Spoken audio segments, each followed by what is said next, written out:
Welcome to Something Came from Baltimore. My name is Thomas-Gouker, and I'm your host today. Remember, Something Came from Baltimore is a jazz, blues, and R&B podcast and radio show, and it's not really about Baltimore. But today, we're traveling to the Keystone Corner in Baltimore, Maryland, where we get to listen to a live concert from the tribute band from the group War, and they call themselves Raw.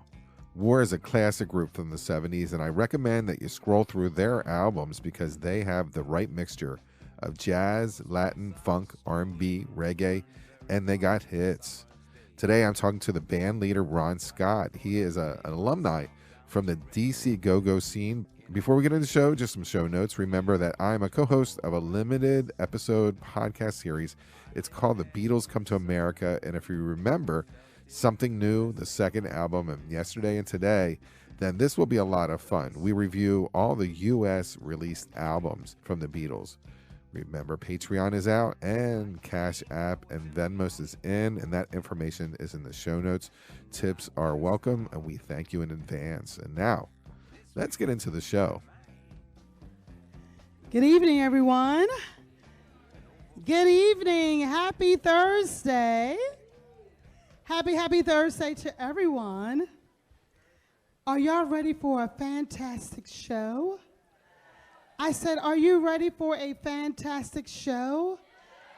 The words outstanding, phenomenal show, why can't we be friends, slipping into the darkness, Cisco Kid was a friend of mine. Are y'all ready to go to a musical journey of the best funk and soul and R&B of the 70s? It's indeed a distinct honor and pleasure to present to you the War Tribute Experience featuring Raw, brought to you by Tarsha Fixture Productions. Let's give them a round of applause. I said Raw Band.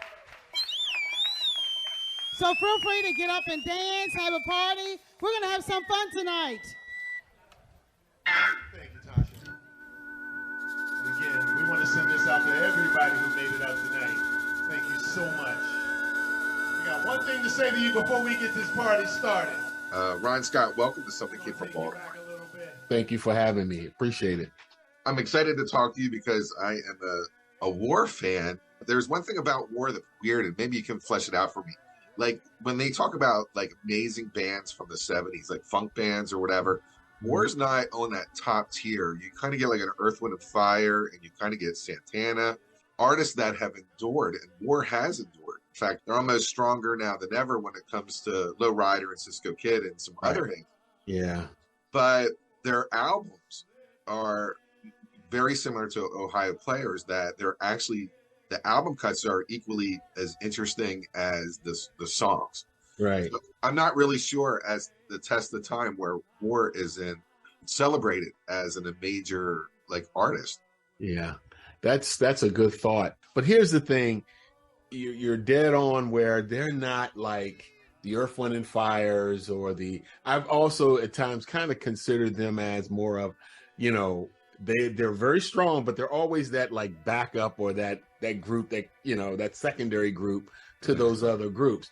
And as far as, their music, it has stood the test of time because, even today, you're still hearing a lot of their music still being played. It's not something that's completely, strong on a lot of the different radio stations and things like that. And of course, a lot of the millennials and those folks don't know that much about the music. Just like you're saying with Ohio Players and folks like that, I feel that they're, kind of around that range, but I think even a little bit above that because I don't hear a lot of Skin Tight or some of the other, Ohio Player songs today, but I hear still, in rotations from, different radio stations and online stations, Cisco Kid, Low Rider, Southern Part of Texas, and all those kind of songs still are being played today.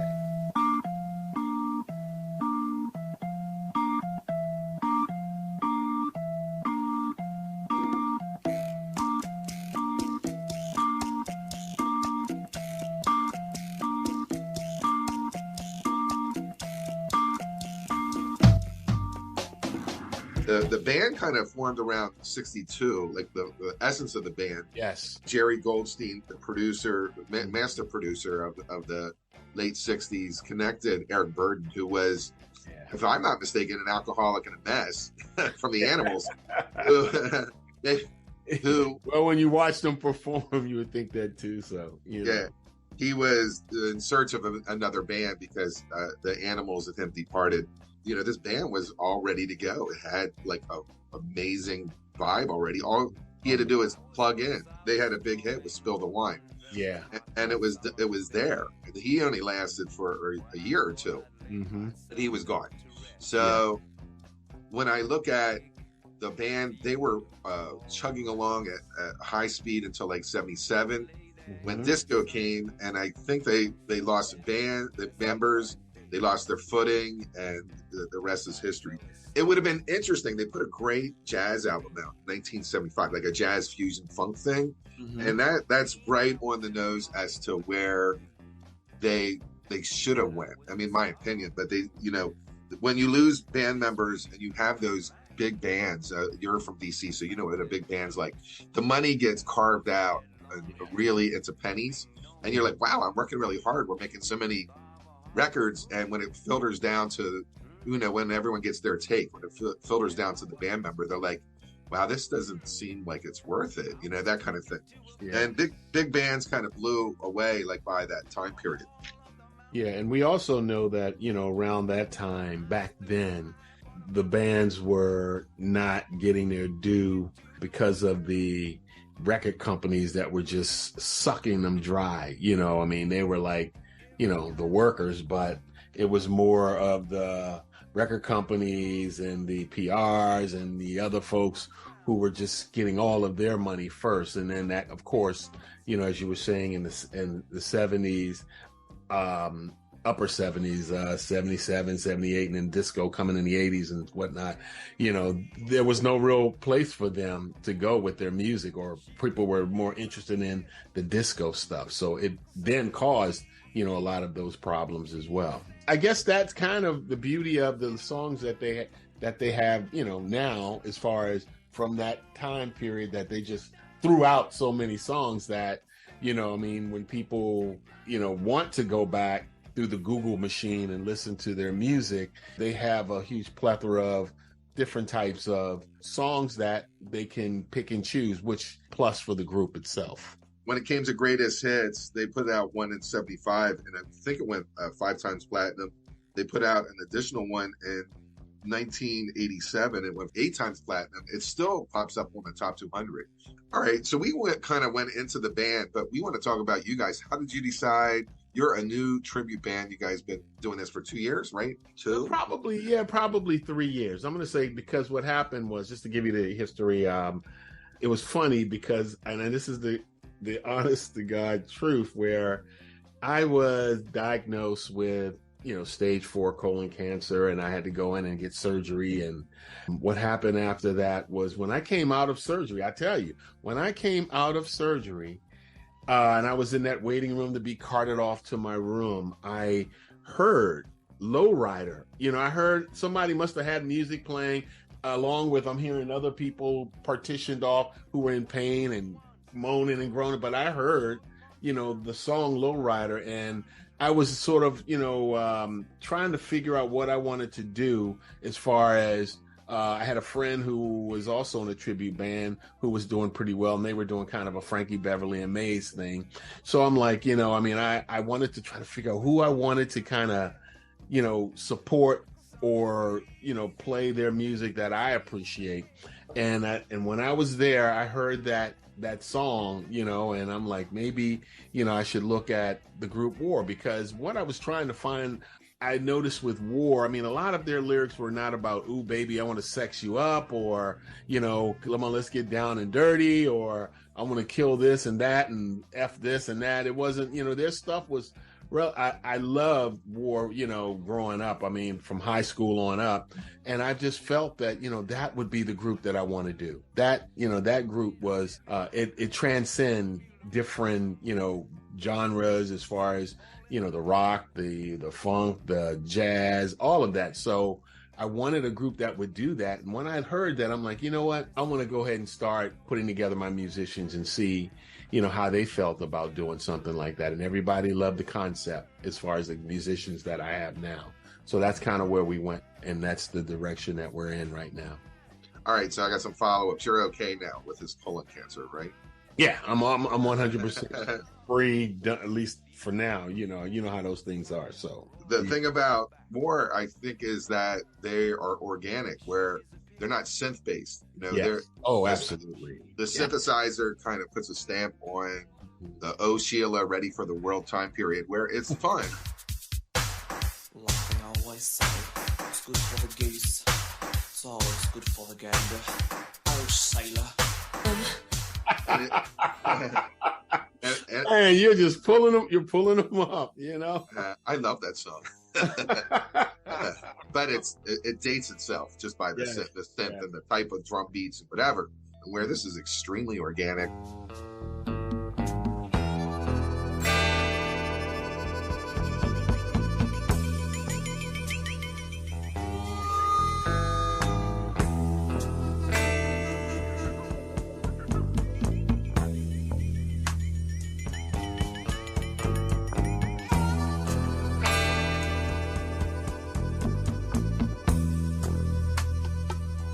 And another example is, even if you're looking at Four Corner Room, right? I mean, and you look at that build and something like that, it's not a dance song, but it's definitely one of those, whether you want to just sit and just dig on the instruments or, get some type of,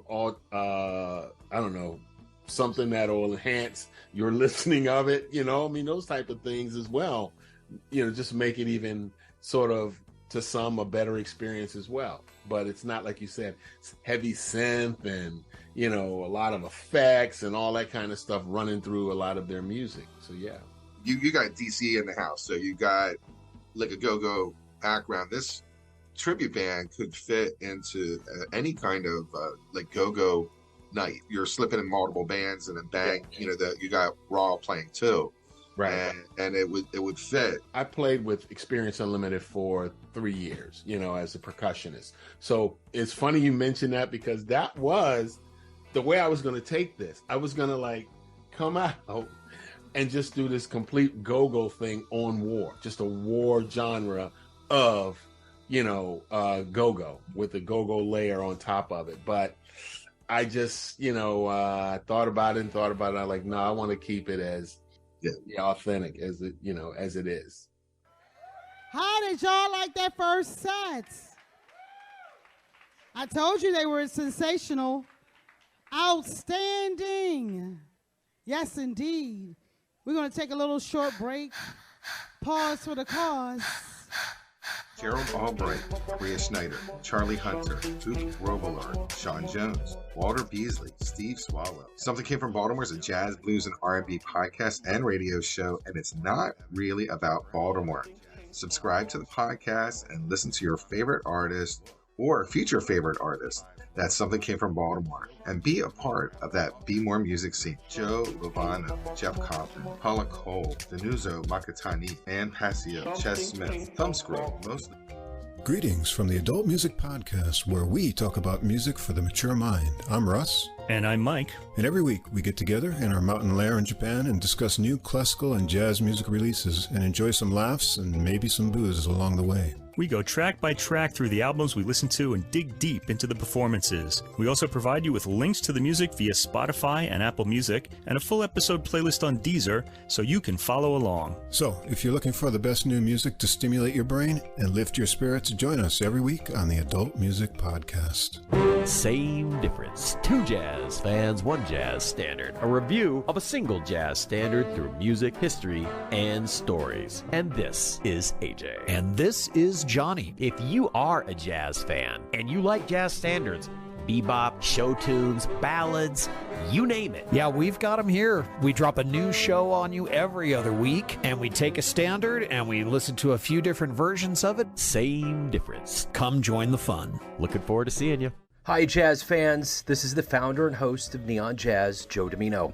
It's both a weekly radio show and interviews with musicians from all over the world, like the Netherlands, New York City, and back to Kansas City, the home of Neon Jazz, covering the rich history and modern world of jazz in a fresh way, featuring interviews with the likes of Arturo Sandoval, Sonny Rollins, Maria Schneider, and countless others.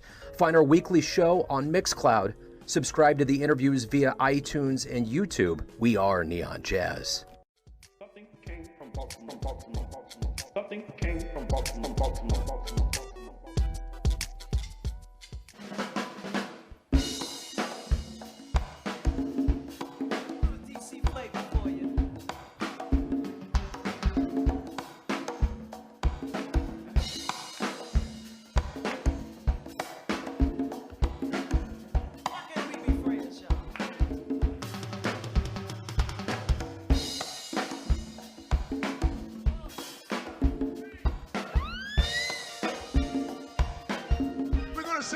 Next time. Thank you so much. Oh, we love y'all out there. No, that's great. But I mean, you do have the background. You can turn, you know how to extend a jam. You know how to tear up an audience. You know how to, start the chant war. You have to experience the go-go experience like live to understand what's really going on.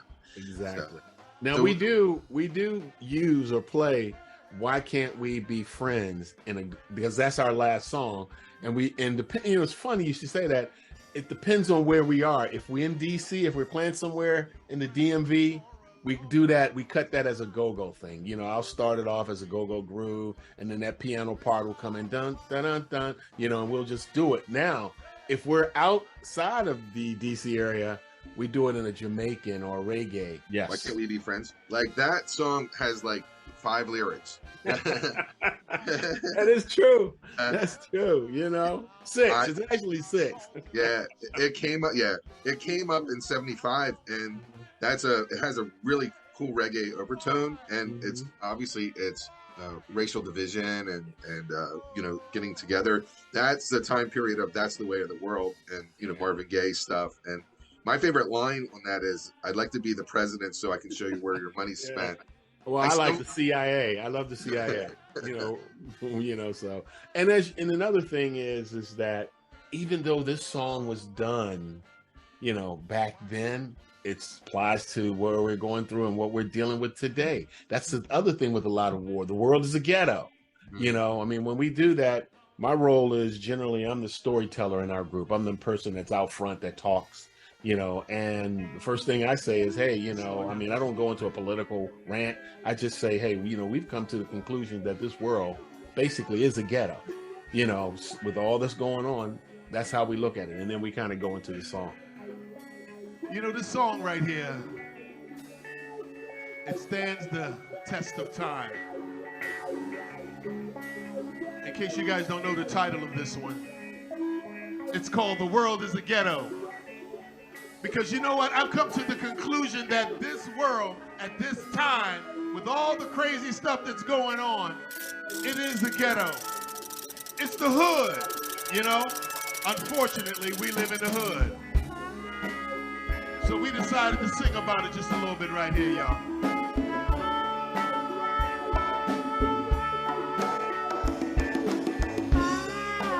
Oh, yeah.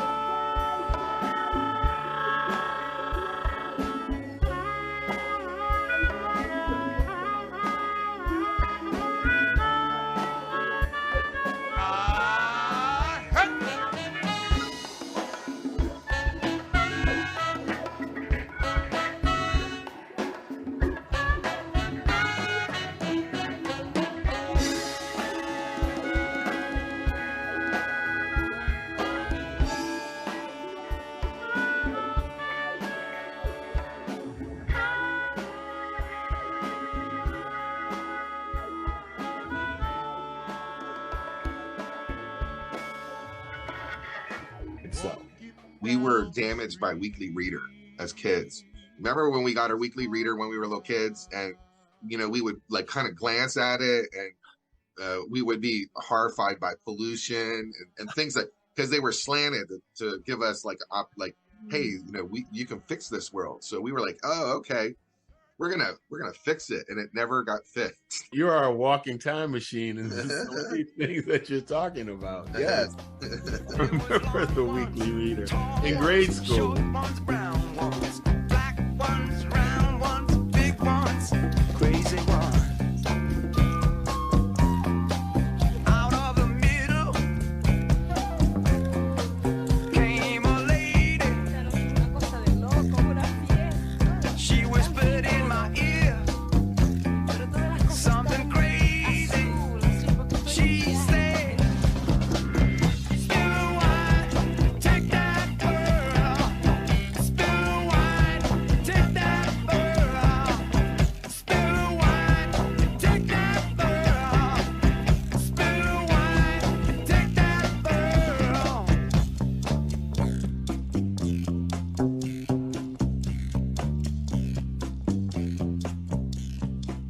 I'm assuming you're going to do Spill the Wine. Right now, we don't do it, but going into this new year, I'm incorporating 3 new songs, and that's one. Bolero is another, because what we want to do is we want to do more songs, but I want to bring in, more of the, Latin flavor type stuff as well, so that we can, moving forward, because we focus more on festivals and kind of the concert-y type things. We want to, open or build our market or our base a little more, to, play in various types of other festivals also. Mm-hmm. And there's an extended version with a Latin voice, and where she's just kind of speaking like Spanish throughout the song. Yeah. I don't remember that. I was like, oh. And then I'm like, yeah, I do remember that. That's what they used to play on rock radio. Yeah. And now it's been erased, because I'm going on the YouTube going like, where is this song at? Like, where it has the Latin lady, and it's been erased on all the singles and stuff. Exactly. Even on Tidal, which is the streamer I use, and they usually try to maintain the trueness, but again, even there, I don't hear it, Yeah. So we're not crazy. It does exist. No, it does. I remember it, from early on, for sure.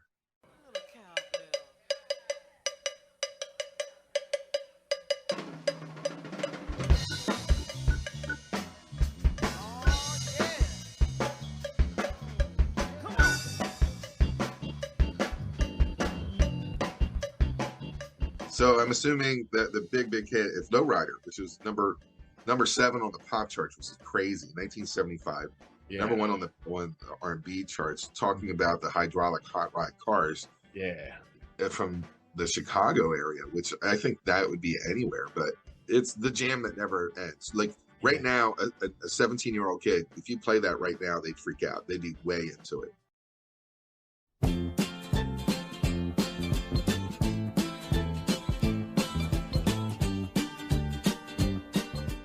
The funniest thing that I saw was Cisco Kid. I'm assuming that's on your list. Is absolutely 1973, which is crazy. I remember it like it was yesterday, and it was 2 weeks at number 2, and it was beat out by Dawn's "Tie a Yellow Ribbon Around the Old Oak Tree," and I'm like, between the 2 songs, one is like a masterpiece and one is like pop junk. Right. Yeah. But it's pretty interesting because. I think that was an anti-war song, Tie Yellow Ribbon. But wow. But what a difference in quality as a 1 and 2. Y'all ready? Like I said, how many of y'all familiar with Cisco Kid? Y'all make some noise for me. Here we go. So on the count of 4, I want y'all to go ahead and start singing this song for me. You ready? 1. It was based on Cisco and Pancho from the 1950s show, the Cisco Kids. I vaguely remember seeing that. Wow. Yeah. That's one of our big songs. That's like one of we generally open with Slipping in the Darkness, and then we go to Cisco Kid after that, just for that continue that potency, you know, or keeping the crowd up and going, you know. So yeah, they love that song, Cisco Kid. They even and the other thing I can say about War's music is it's kind of like a sing-along. I can hear people singing almost all of the lyrics as we're playing them, you know. So it's a really great thing. Definitely. In 1972, you're talking about Slipping Into Darkness. Slipping in Darkness. Yeah. It's one of the first like kind of true reggae songs, if you think about it. And behind it, it's 1972, and I'm listening to it. It's Get Up, Stand Up in it. Get up, stand up. So, yeah. Oh, that's a good point. That's a pretty good point. And I'm like, who came first, the chicken or the egg? Was it Slipping in the Darkness or Get Up, Stand Up? Yeah. The Slipping in the Darkness was released in 1972. Get Up, Stand Up was released in 1973. I'm assuming that someone heard that song and incorporated it into it, because back in the day in the 70s, reggae was when we had it vinyl, it was like the corner of the record store with like 5 records in it. Yeah, it wasn't that it was our area. Yep, it was exotic and bizarre, and it was Bob Marley that kind of busted it out, that we were allowed to have more than 5 albums in there. Soon as we start that Cisco Kid, because I kind of emulate the way that it's done today with Lonnie Jordan and his group, the War Group, where he gets that audience participation. I love that, where he has the audience to start singing it, right? And what happens is everybody knows the first verse, and then he calls for that second verse, right? And some of them drop off. And then he calls for the third verse, and it's like nobody. You just hear the music playing, and then he just tells them that you don't know it, so we're all going to sing it. And I love that. And I don't know if Lonnie listens to this. Hey man, I appreciate your music, and I just love the way that you do that, and I use it, and it is so successful with audience participation because they just go off on it, Yeah, Lonnie Jordan's the original member of War. The Lowrider band had 4 original members. Yeah, exactly. B.B. Dickerson, the bass player, passed 2021. Yeah. There's a Raw band on the West Coast. It's called Raw, First Lowriders Tribute Band. It's West Coast. You got East Coast. We're east of the Mississippi, and they're west of the Mississippi, right? They were established in 2013. Oh wow! Yeah, you're Raw on the East Coast. So so people really, someday you'll have to do a Raw battle between East Coast, West Coast. I love it. Love it. Maybe meet in the center, like right at the Mississippi line. Man, you just have great ideas there. And have a Memphis Raw off. Yeah, a tribute Raw for sure. I mean, I played, and that's the thing that I love, or with me today is I'll play go-go. I can play go-go and play the rhythmic components of it, but I'm a true percussionist from back in the day, from that type of music that he inspired in me.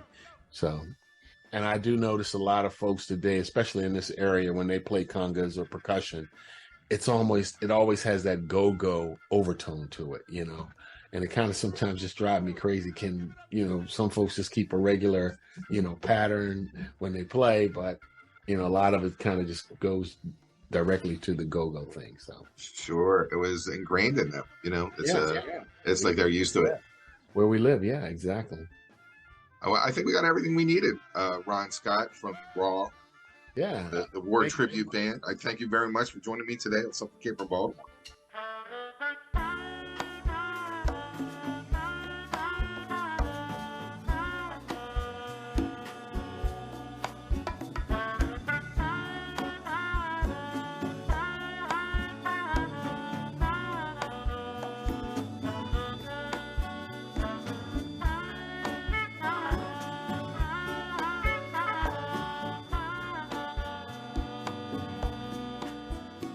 I hope you enjoyed today's interview with Ron Scott, the leader of the tribute band called Raw.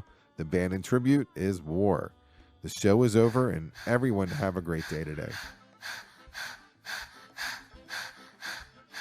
Here we go. Oh.